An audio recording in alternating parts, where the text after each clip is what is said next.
Om Swastiastu. Kami dari kelompok 4, di sini kami akan presentasikan mengenai materi, motivasi, teori motivasi, dan aplikasinya. Sebelum lanjut, izinkan kami untuk memperkenalkan diri terlebih dahulu. Nama saya Nika Delwi Hantari, absen 8, dan adapun dua rekan saya, yaitu Igusti Ayu Agung Nanda Pramita Dewi, absen 6, dan Igede Ari Widyatama, absen 16. Materi yang pertama akan dijelaskan oleh teman saya. Di sini saya akan menjelaskan pengertian dari motivasi. Motivasi berasal dari kata lain motif yang berarti dorongan atau tumbuh. Motif diartikan sebagai kekuatan yang terdapat dalam diri organisme yang mendorong untuk berbuat atau driving force. Motif tidak berdiri sendiri, tetapi saling berkaitan dengan faktor-faktor lain, baik faktor eksternal maupun faktor internal. Jadi, motivasi adalah gejala psikologis dalam bentuk dorongan yang timbul pada diri seorang secara sadar maupun tidak sadar untuk melakukan suatu tindakan dengan tujuan tertentu. Motivasi juga bisa dalam bentuk-bentuk usaha yang dapat menyebabkan seseorang atau kelompok orang tertentu tergerak melakukan sesuatu karena ingin mencapai tujuan yang dikehendaki atau mendapat kepuasan dengan perbuatannya. Adapun teori-teori motivasi. Yang pertama, teori jenjang kebutuhan Maslow. Teori ini dicetuskan oleh Abraham Maslow. Pandangan Maslow menyatakan bahwa setiap manusia memiliki 5 kebutuhan dasar. Adapun dalam memenuhi masing-masing kebutuhan tersebut akan dimulai dari kebutuhan yang paling rendah terlebih dahulu sebelum meningkat kebutuhan yang paling tinggi. 5 kebutuhan yang dimaksud oleh Maslow sendiri, diantaranya yang pertama kebutuhan psikologis, kebutuhan akan keamanan, kebutuhan sosial, kebutuhan dihormati, dan yang terakhir ada kebutuhan akan pencapaian sesuatu. Yang kedua ada teori X dan Y. Teori motivasi ini menggabungkan dari teori eksternal dan internal yang kemudian dikembangkan oleh MC Gregor. Gregor merumuskan 2 perbedaan dasar dari perilaku manusia. Kedua teori ini kemudian dikenal dengan teori X dan Y. Dan yang ketiga ada teori 2 faktor Olsberg. Dalam kajiannya terhadap motivasi, dia berfokus pada faktor penting dari kepuasan serta ketidakpuasan seorang terhadap pekerjaannya. Olsberg sendiri mengklasifikasikan menjadi 2 faktor. Yang pertama, faktor ekstrinsik yang terdiri dari gaji, status keamanan kerja, supervisi, administrasi, dan kebijakan. Yang kedua ada faktor intrinsik yang terdiri dari prestasi, penghargaan, tanggung jawab, bentuk pekerjaan, dan pertumbuhan. Dan yang keempat, ada teori eksistensi, relatedness, and growth. Dalam bahasa Indonesia, teori motivasi ERG ini juga dapat disebut dengan teori eksistensi, hubungan, dan pertumbuhan. Clayton Alderfer merupakan tokoh yang mengembangkan teori motivasi ERG. Secara umum, pandangan Alderfer merupakan hasil ringkasan dari pemikiran Maslow. Hanya saja baginya seseorang dapat memenuhi kebutuhan-kebutuhan tersebut secara bebas. Jadi, tak perlu memenuhi kebutuhan berdasarkan suatu tingkatan prioritas seperti pandangan Maslow sendiri. Baik, selanjutnya akan dilanjutkan oleh teman saya. Adapun teori yang kelima yaitu teori 3 kebutuhan oleh McClellan. Teori ini dicetuskan oleh David McClellan yang menganggap individu memiliki cadangan energi potensial yang bisa dikembangkan. Pengembangannya bergantung pada dorongan individu, situasi, juga kesempatan yang ada. Menurut beliau, ada 3 kebutuhan inti seorang, yakni kebutuhan untuk mencapai sesuatu, kebutuhan akan kekuasaan, dan kebutuhan terhadap afiliasi. Kebutuhan akan mencapai sesuatu atau berprestasi pada seseorang hakikatnya berasal dari konflik diri antara harapan, keberhasilan, juga ketakutan untuk gagal. Kebutuhan akan kekuasaan maksudnya adalah keinginan yang berasal dari diri sendiri untuk memiliki pengaruh sehingga dapat mempengaruhi individu lain. Beliau juga berpendapat, seseorang dengan kebutuhan kekuasaan yang tinggi cenderung memiliki beberapa karakter menonjol. Yang ketiga, ada kebutuhan terhadap afiliasi, merupakan kebutuhan seseorang akan hubungan sosial yang baik. Kebutuhan ini ditandai oleh motif yang tinggi untuk menjalin persahabatan, hubungan yang kooperatif, dan menciptakan hubungan dua arah atau mutualisme. Ketujuh, ada teori keadilan Adams.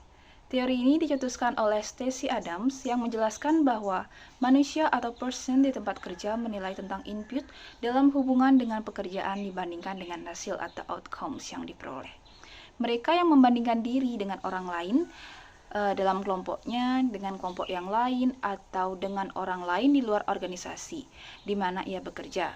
Dalam teori keadilan, input meliputi tingkat pendidikan, keahlian, upaya, masa kerja, kepangkatan, dan produktivitas.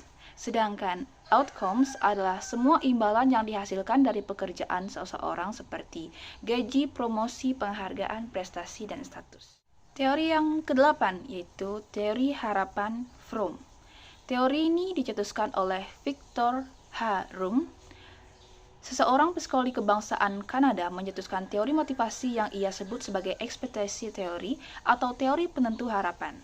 Menurut Fromm, seseorang bisa termotivasi atau memotivasi berdasarkan evaluasi pekerjaan pada tahap pertama.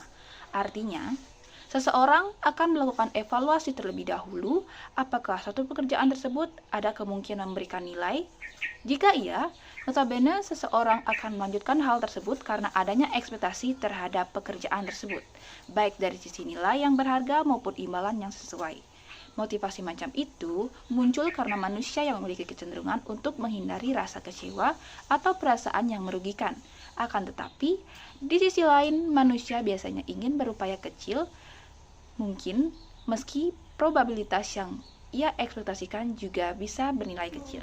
Adapun proses timbulnya motivasi dapat dijelaskan dalam beberapa tahapan umum. Yang pertama, identifikasi kebutuhan atau keinginan. Motivasi seringkali dimulai dengan adanya kebutuhan fisik atau psikologis, atau dengan keinginan untuk mencapai sesuatu yang diinginkan. Kedua, persepsi atau keinginan. Individu perlu menyadari bahwa mereka memiliki kebutuhan atau keinginan. Ini melibatkan proses pengenalan dan pemahaman tentang apa yang diperlukan atau apa yang diinginkan. Ketiga, penilaian nilai. Setelah menyadari kebutuhan atau keinginan, individu akan menilai sejauh mana mencapai tujuan atau memenuhi kebutuhan tersebut, memiliki nilai atau penting bagi mereka.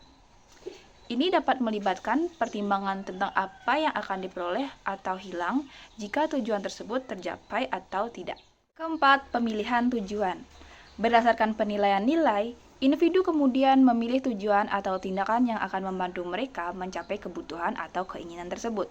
Mereka memutuskan untuk mengambil langkah-langkah tertentu untuk mencapai tujuan tersebut. Kelima, aktivasi dan perseveransi. Motivasi menggerakkan individu untuk melakukan tindakan yang diperlukan untuk mencapai tujuan atau memenuhi kebutuhan. Selama proses ini, individu dapat mengatasi hambatan dan kesulitan yang mungkin muncul. Selanjutnya, faktor yang mempengaruhi motivasi. Aspek-aspek yang mempengaruhi motivasi atau menentukan intensitas dari motivasi dikenal sebagai dimensi motivasi. Sedangkan menurut Hamzah B. Uno mengatakan bahwa motivasi adalah dorongan internal dan eksternal dalam diri seseorang untuk mengadakan perubahan tingkah laku yang mempunyai indikator sebagai berikut. Faktor intrinsik yaitu yang pertama adanya hasrat dan keinginan berhasil, yang kedua adanya dorongan dan kebutuhan dalam belajar, yang ketiga adanya harapan dan cita-cita masa depan, yang keempat adanya penghargaan dalam belajar, yang kelima adanya kegiatan yang menarik dalam belajar, yang keenam adanya lingkungan belajar dan kondusif. Jadi dapat disimpulkan bahwa faktor-faktor yang mempengaruhi motivasi dibagi menjadi dua, yaitu faktor-faktor yang mempengaruhi motivasi intrinsik dan faktor-faktor yang mempengaruhi motivasi ekstrinsik.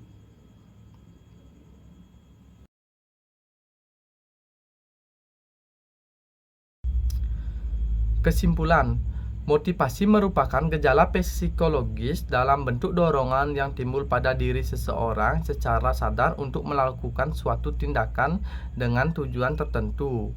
Motivasi juga bisa dalam bentuk usaha-usaha yang dapat menyebabkan seseorang atau sekelompok orang tertentu bergerak melakukan sesuatu karena ingin mencapai tujuan yang dikehendaki atau mendapatkan kepuasan dengan perbuatannya. Bentuk-bentuk motivasi ini ada dua, yaitu motivasi intrinsik yang bersumber dalam diri dan motivasi ekstrinsik yang bersumber dari luar diri. Adapun 8 teori tentang motivasi yang meliputi teori jenjang kebutuhan oleh Maslow, teori X dan teori Y oleh Douglas MacGregor, teori 2 faktor oleh Herzberg, teori eksistensi, relatedness, dan growth oleh Clayton P. Alderfer. Teori 3 kebutuhan oleh Maxwell, teori goal setting logs, teori keadilan oleh G. Stay Adam, teori harapan Fromm oleh Victor H. Fromm. Selanjutnya, adapun proses timbulnya motivasi yang dapat dijelaskan dalam beberapa tahap, yaitu identifikasi kebutuhan atau keinginan, persepsi keuntungan atau keinginan, penilaian nilai, pemilihan tujuan, dan aktivitas kerja. Dalam motivasi, adapun 6 faktor yang dapat mempengaruhi, yaitu adanya hasrat dan keinginan berhasil, adanya dorongan dan kebutuhan dalam belajar, adanya harapan dan cita-cita masa depan, adanya harapan dalam belajar atau kegiatan yang menarik dalam belajar, adanya lingkungan belajar dan kondusif. Baik, itu saja pemaparan materi dari kelompok 4. Jika ada salah kata, mohon dimaafkan. Kami tutup dengan Prama Santi. Om Santi Santi Santi Om.